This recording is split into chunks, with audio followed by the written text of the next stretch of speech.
আলোচনায় যে বিধানসভা কেন্দ্র তার নাম অশোকনগর বিধানসভা কেন্দ্র। আপনারা সকলে জানেন 2021 সালের বিধানসভা নির্বাচনে এই অশোকনগর বিধানসভা কেন্দ্র থেকে তৃণমূল কংগ্রেস প্রার্থী নারায়ণ গোস্বামী জয়লাভ করেছিলেন।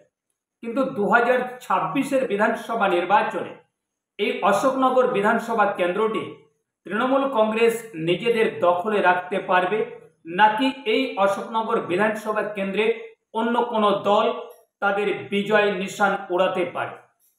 আসুন আলোচনাতে আসা যাক। দেখুন, আপনারা সকলে জানেন যে 2021 সালের বিধানসভা নির্বাচনে আমরা দেখেছিলাম পশ্চিমবঙ্গে বামফ্রন্ট, কংগ্রেস আর আইএসএফ যে জোট হয়েছিল এই অশোকনগর বিধানসভা কেন্দ্রে, সেই জোটের প্রার্থী আরএসএমপি প্রার্থী এখানে প্রায় 21.14% ভোট পেয়েছিলেন।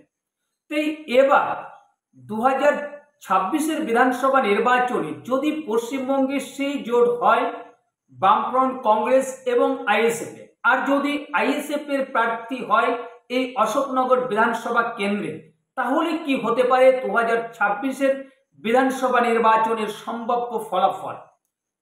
তাই আমাদের এই প্রতিবেদন করার আগে আমরা এই অশোকনগর বিধানসভা কেন্দ্রের কিছু সংখ্যক জনগণের কাছে আমরা প্রশ্ন রেখেছিলাম, আমরা জানতে চেয়েছিলাম